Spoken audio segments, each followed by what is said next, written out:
안녕하세요. 9월 25일 큐티 메시지 사무엘상 28장 1에서 14절 말씀을 맡게 된 교육대 담당 간사 김영일입니다. 첫 번째로 궁지에 빠진 다윗을 살펴보겠습니다. 블레셋 사람들이 대규모 동맹군을 이끌고 이스라엘을 공격하려고 합니다. 아기스는 다윗에게 이스라엘과 싸우는 블레셋 군대에 참가할 것을 요구합니다. 그동안 아기스가 다윗에게 호의를 베풀므로 함께 전쟁에 참여하자는 것은 당연한 요구였습니다. 자신의 백성인 이스라엘을 상대로 싸울 수 없었기에 다윗은 궁지에 빠지게 됩니다. 전쟁 참가 여부에 대해 모호하게 답변한 다윗에게 아기스는 전쟁에 참여하게 되면 얻게 될 대가를 말합니다. 즉 자신의 머리 지키는 자, 곧 시위대장으로 삼겠다고 말합니다. 사울에게 계속 쫓긴 다윗은 이스라엘 백성과 대적 관계인 블레셋을 찾아가서 궁지에 빠지게 됩니다. 다윗의 모습처럼 순간의 상황을 모면하기 위해 내린 타협의 결과가 어떠한지 생각해 볼 수 있습니다. 이번 한 번만 이렇게 하면 안 될까? 일주일 내내 큐티 열심히 했으니 오늘 하루는 쉬어도 되겠지? 처럼 말씀 묵상과 예배 그리고 훈련에 있어서 우리는 수없는 타협을 고민하게 됩니다. 우리는 왜 타협을 고민할까요? 바로 그게 올바른 길이 아님을 그 누구보다 자신이 더 잘 알기에 망설이게 되고 고민하게 됩니다. 한 번의 타협으로 돌이킬 수 없는 궁지에 빠지지 않길 바랍니다. 두 번째로 궁지에 빠진 사울을 살펴보겠습니다. 사울과 블레셋의 결전을 앞두고 두 가지 의미심장한 사건이 진행됩니다. 첫 번째로 25장에 기록된 사무엘의 죽음을 다시 언급하며 슬픔에 빠진 이스라엘의 당시 영적 혼란과 위기를 보여줍니다. 사울은 더 이상 선지자 사무엘의 조언을 들을 수 없게 됩니다. 두 번째로 하나님은 이스라엘에서 신접한 자와 박수를 말살하라고 하셨지만 사울은 그들을 추방하는 데 그치고 맙니다. 신접한 자는 죽은 자의 영혼을 불러내거나 죽은 자의 뜻을 알아내거나 죽은 사람의 말을 대신하는 사람들입니다. 그리고 박수는 항상 전쟁이와 관련되어 마술을 보이고 점을 보는 사람이었습니다. 즉 신접한 자와 박수는 죽은 자와 접선하여 산 자의 문제에 대해 조언을 구하는 자들을 가리킵니다. 하나님은 이러한 주술적 행위에 참여하는 것을 엄하게 금지하셨습니다. 이들을 추방함으로 사울은 미신에 의지하지도 못한 상황이 되었습니다. 세 번째로 바닥까지 내려간 사울의 삶을 살펴보겠습니다. 4에서 7절 말씀을 보겠습니다. 블레셋은 수넴에 사울은 길보아의 진영을 차렸습니다. 언덕 위에 진영을 친 길보아에서는 수넴이 잘 보였습니다. 블레셋 군대의 진영, 규모, 장비, 병거와 움직임을 잘 관찰할 수 있었습니다.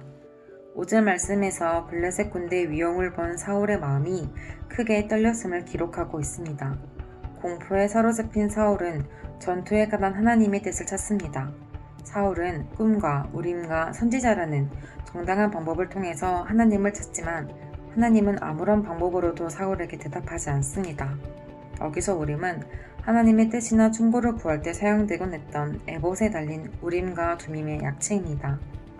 그러나 사울에게는 에봇이 없어 모조품으로 하나님의 뜻을 알고자 했을 겁니다.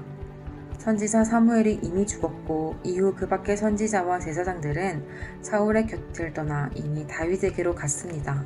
즉 사울을 대신하여 하나님의 뜻을 물을 만한 방법은 하나도 없었습니다. 하나님께서 침묵하시자 사울은 다른 방법을 찾습니다. 7절 말씀에서 사울은 나를 위하여 신접한 여인을 찾으라. 내가 그리로 가서 그에게 물으리라 명령합니다. 신접한 여인들을 다 추방하였지만 신하들은 엔돌 지역에 신접한 여인이 있음을 찾아냅니다. 엔돌은 블레셋 진영의 북쪽에 있었고 사울은 신접한 자를 만나기 위해 적진을 수킬로미터 통과해야 했습니다. 8에서 10절 말씀을 보겠습니다. 결국 블레셋 군대와 맞서 싸우는 것이 두려운 사울은 엔돌 지역의 신접한 여인을 찾아갑니다. 적진을 통과해야 하는 사울은 왕의 신분을 나타내는 의복이나 장신물을 제거하고 평민 복장을 입어 변장한 채 어둠을 틈타 찾아갑니다. 사울은 여인에게 이 일로 벌을 당하지 않겠다고 여호와의 이름으로 여호와의 살아계심을 두고 맹세하면서까지 그녀를 안심시킵니다. 율법에서 금지하여 자신이 신접한 자를 내어 쫓았음에도 모순되게 사울은 계속 신접한 자와 박수에게 집착합니다. 발등에 불이 떨어지고 나서야 이제야 하나님을 찾습니다. 그러나 침묵하시자 그는 하나님 대신 사무엘을 만나기 위해 미신의 힘을 빌리려 합니다. 심지어 적진까지 통과해야만 갈 수 있는 지역임에도 사울은 변장을 하고 길을 나섭니다. 갈수록 태산인 사울의 모습을 볼 수 있습니다. 하나님의 이름을 의지하지 않고 이용하려 합니다. 나의 생각대로 되지 않자 나만의 방법을 찾아가는 사울의 모습이 낯설지만은 않습니다. 내가 하나님 대신에 집착하던 잘못된 신앙이 무엇인지 되돌아봅시다. 11에서 14절 말씀을 살펴보겠습니다. 블레셋과의 전쟁을 앞두고 사울이 가장 절실하게 보고 싶었던 인물은 선지자 사무엘입니다. 사무엘은 다윗의 집권 초기부터 하나님의 대리자로서 사울에게는 훌륭한 조력자였습니다. 그러나 사울의 교만은 사무엘의 충고를 무시하게 되고 결국 관계는 회복 불능의 상태까지 이르게 됩니다. 이미 죽어버린 사무엘은 더 이상 만날 수 없음에도 불구하고 사울은 신접한 여인을 통해서라도 그를 만나기를 원했습니다. 그만큼 당시 사울의 상황이 얼마나 급박했는지를 알 수 있습니다. 그러나 사울은 하나님께서 원하시지 않는 잘못된 방법으로 문제를 해결하려고 했습니다. 그렇기 때문에 결과적으로는 어떠한 해결책도 찾지 못하게 됩니다. 본문 말씀에서 하나님과 관계가 끊어진 사울의 모습을 확인할 수 있었습니다. 사울에게는 위기에만 하나님이 필요했습니다. 하나님의 음성에 귀를 기울이기보다 제멋대로 하나님께 뜻을 강요합니다. 심지어 살아계신 하나님보다 죽은 선지자 사무엘을 의지하여 신접한 여인을 찾아 나섭니다. 여러분은 하나님과 어떤 관계입니까? 오늘 일용할 양식 말씀을 통해 하나님과의 관계를 되돌아보길 바랍니다. 길을 잃었다면 다시 하나님께 되돌아가는 발걸음이 되길 간절히 소망합니다.